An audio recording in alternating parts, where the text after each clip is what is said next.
Hey guys, welcome to the video. Salt here. Today I'll be going over the Warframe Hildryn Prime. This is actually my second video on Hildryn, but after her rework and patches that changed exalted weapons, a lot of people wanted me to take a relook into her. So before we start, I want to go over the first and top commenter board. So the first commenter of the last video was RRAEZK. The top commenter of the last video was a tie between two people. It's Joel Orocho 2594 and Silver 44.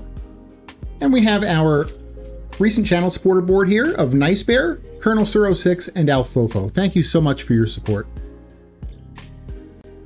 Now I did find ways to eke out some more extra damage on the build, but it does remain largely unchanged from the previous video build. I don't like to waste people's time, so if you already watched the first video, the changes are Power Drift over Coaction Drift, and Transient Fortitude over Stretch. Although the Transient Fortitude over Stretch change is really down to personal preference, because you may still like Stretch a little bit better. For everyone else, go ahead and grab a snack and sit back, and let's go through how to Hildryn. Let's start by going over her abilities first. I'll have every section timestamped, so if you already know the abilities, you can skip ahead to the next section. Her passive is that she gets a 3.5 second shield gate, and for reference, other Warframes can only get a max of 2.5 seconds, so this is a 1 second difference. Her 1 is her exalted weapon, Balefire Charger Prime. The Balefire Charger is a slow firing pistol class weapon that has both a quick shot and a charge shot mode. It doesn't use regular ammo and instead consumes a portion of Hildryn's shields to shoot each shot. Shots also have an AoE radius.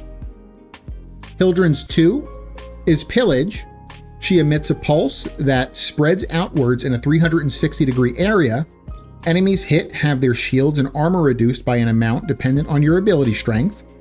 And when the pulse duration expires, or when you press the ability again, the pulse will retract back to Hildryn, restoring her shields and giving her overshields based on the amount pillaged from enemies.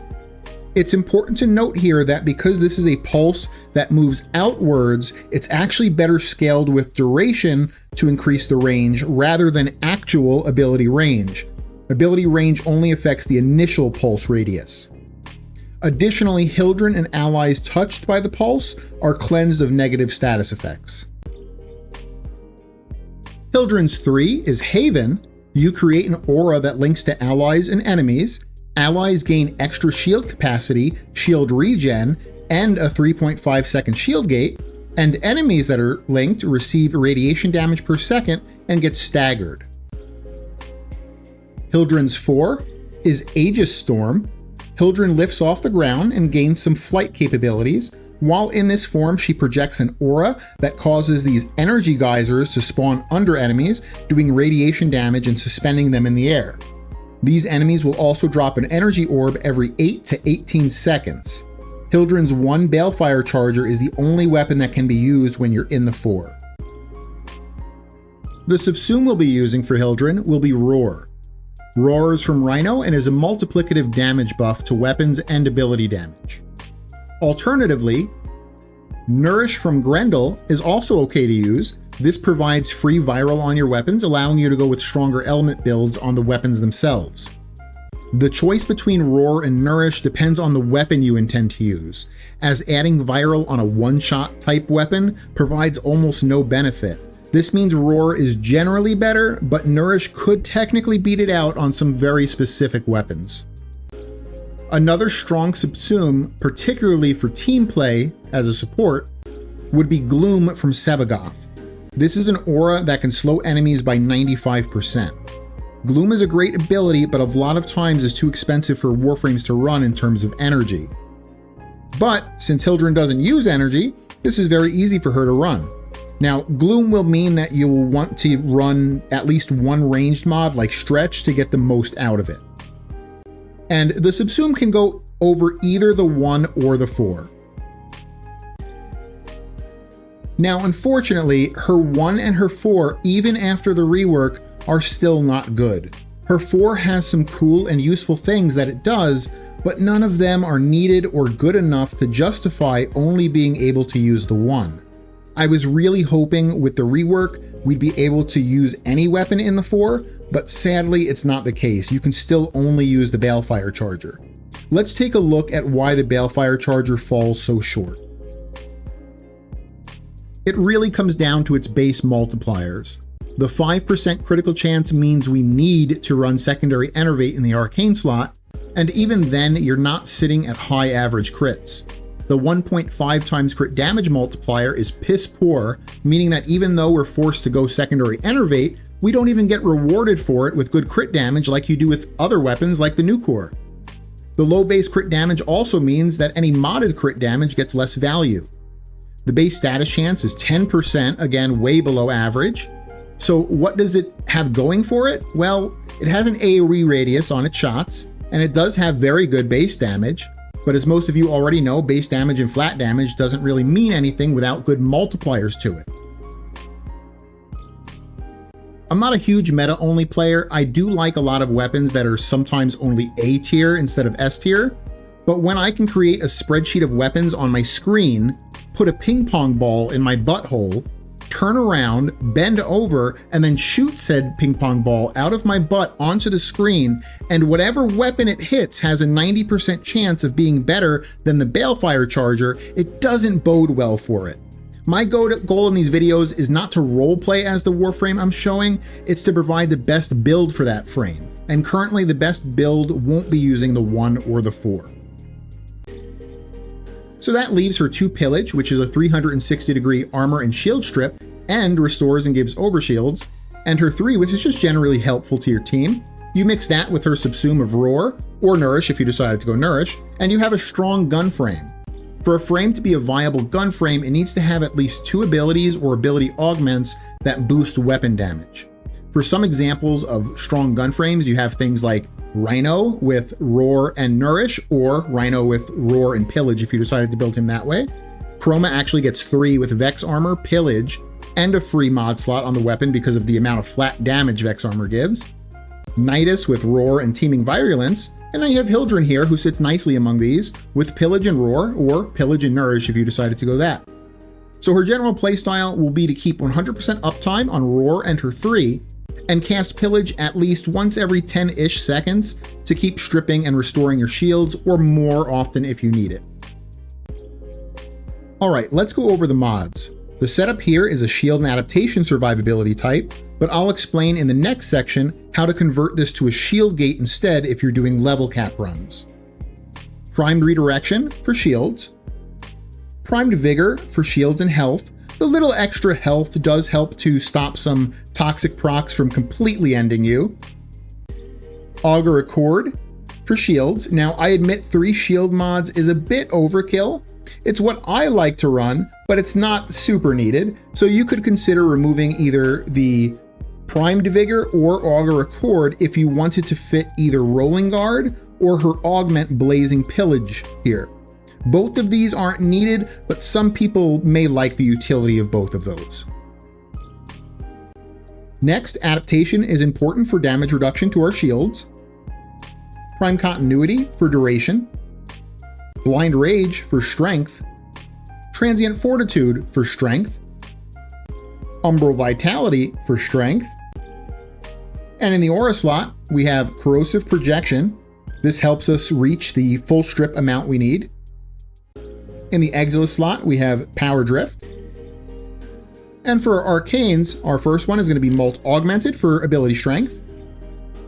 And the next Arcane is going to be Arcane Barrier. And this gives us a % chance to restore all of our shields when our shields take damage. Alright, let's go over the conversion to a shield gate build now. I'm going to switch to config B, but everything remains the same on the build except for the slots that you see change. So first, we use Fast Deflection and Vigilante Vigor in these 2 top slots for shield recharge rate and delay, and Rolling Guard in the last slot here for more immunity when we need it. Also for the Arcane, instead of Arcane Barrier, we use Arcane Aegis for more shield recharge. Now, generally the main build with the damage reduction from adaptation is the comfiest and easiest and laziest way to play her, You could leave your computer mid-mission to use the toilet, and when you come back, she'll be fine. Well, with Jade Eximuses, that may not necessarily be 100% true anymore, but you get the point. But of course, damage reduction builds start to fail when enemies are a few thousand levels high. So if you're intending to go past level 4,000-ish, then you're going to need the shield gate set up instead. All right, let's go over some externals for Hildryn. Let's start with Archon Shards, but none of these are required. It's just what I like. So first, I like 3 yellow Archon Shards for casting speed for our Pillage spam. Now, Pillage is already a pretty fast animation, but you cast it so much that each cast really starts to add up on you. So I love these 3 for casting animation speed. The other thing I like is 2 red shards for ability strength. Not because you need them, just because I like being greedy with ability strength. I want to have slightly stronger roar, so that's why I use those 2. Now for primaries and secondaries, you can use whatever you like. She is a gun frame, so you really have to like what you're using. So use what you like, but I do want to point your attention to a few evolutions that Incarnants have that really synergizes with Hildryn or with overshields in general. And as examples, I brought up a few weapons, not necessarily because I like them. Well, I like the Furus, but I don't like the Paris very much. But as an example, the Paris Prime has an evolution here that says increases base damage by plus 20, but with overshield increases base damage by another plus 74. And if we look at the Furus, which I do like the Furus a lot actually, this has a similar one where it says increases base damage by plus 28, but with overshields increases base damage by another plus 30. And of course, with Hildryn, you almost are always having overshields. So really good combo with her. You don't have to use an Incarnate with this. It's just a kind of a good combo, good synergy to just keep in mind. For melees, you can choose whatever you like here, but since you won't be really using them, why not use one that gives you a passive buff for simply having it equipped?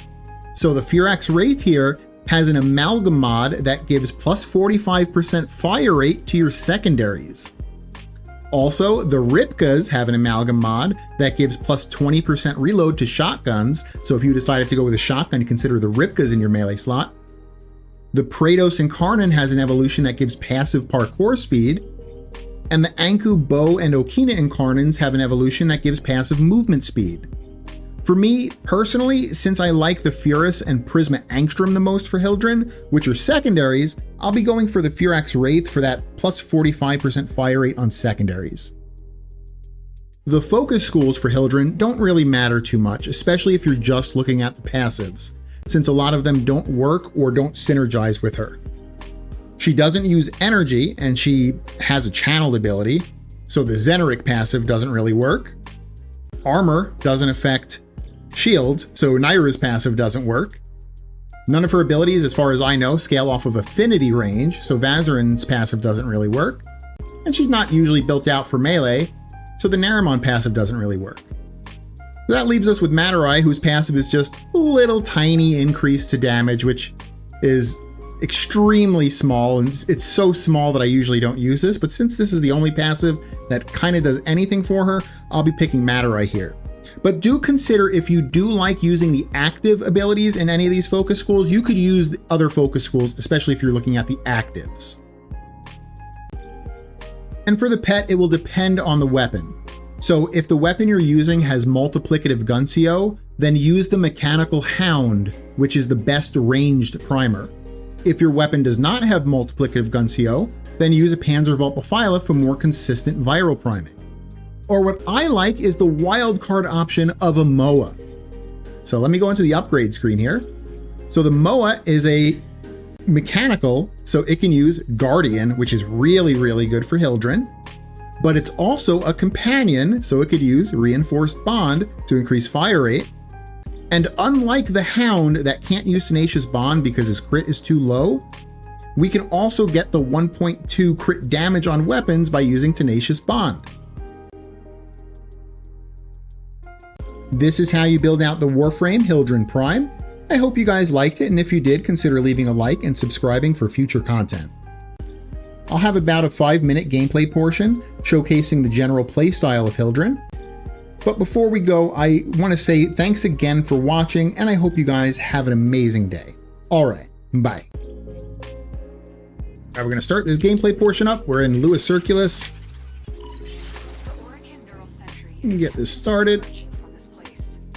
What I'm going to do is I'm going to pillage first so I get a good amount of shield. Then I'm going to activate my roar, my haven. And that's it. Then you're basically just rocking with it every 10 seconds-ish. Remember to press pillage. Whether you think you're needed or not, just because it takes a bit for it to come back to you and give you those shields. So even if you don't think you need it, just go ahead and cast pillage anyway.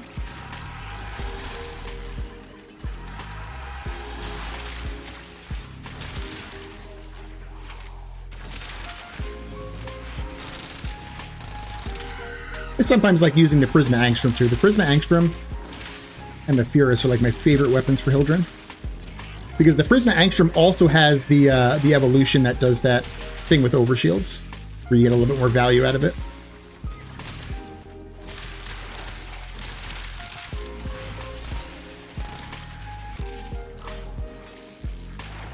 Hey, these little guys that steal your weapons.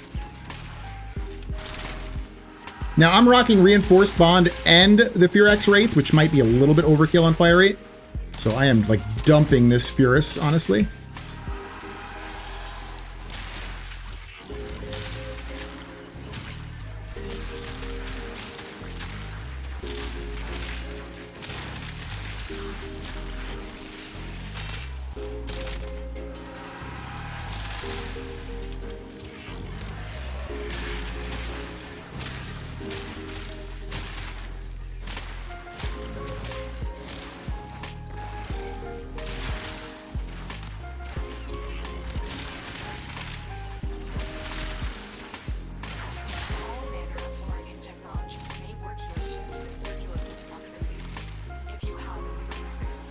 This little open room here. It's a nice room. Nice circular room for my pillage to work. I like it. The only negative to the Furus is that it's very low range compared to the Angstrom, the Prisma Angstrom. I think it does more damage generally than the Prisma Angstrom does. It's just sometimes the range can be a little bit annoying. Get that roar back working.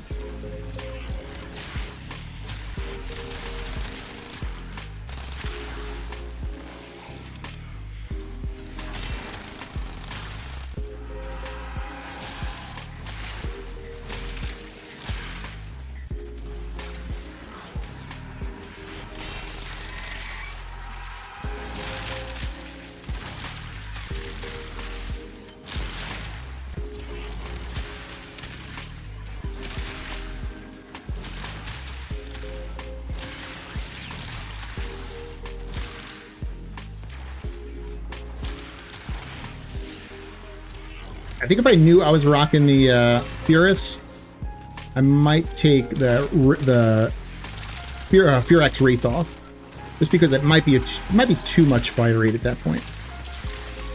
Maybe I'll switch it to like the Okina Incarnate or something for just like passive movement speed.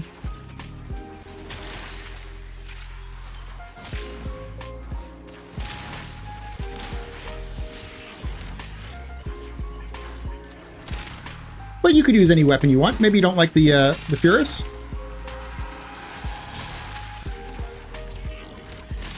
I hated the Furus until I switched its energy color to black, and I could actually see past it, because it, like, without switching the energy color to black, it's really hard to see past the Furus's barrel.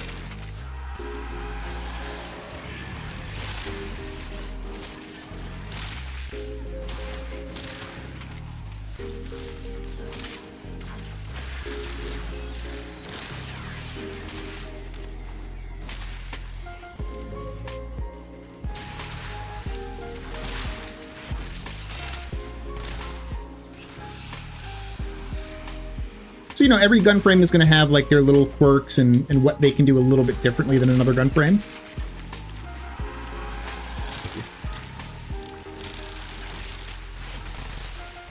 The Furus, the Acolytes aren't the best target for this thing.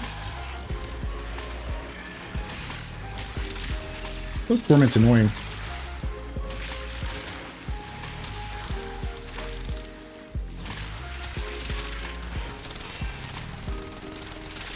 I have the Paris in my primary slot. That'll probably be better against the Acolyte. But I'll stick with the Furus here.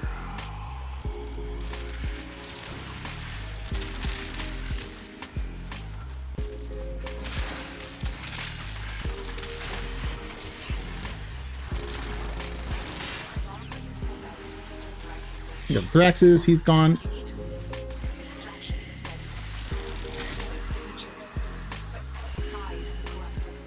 All right, let's both Thraxus gone. They were pretty much killed in less than a second. Did I even have my roar up? Did I forget to put my roar up? Maybe I did.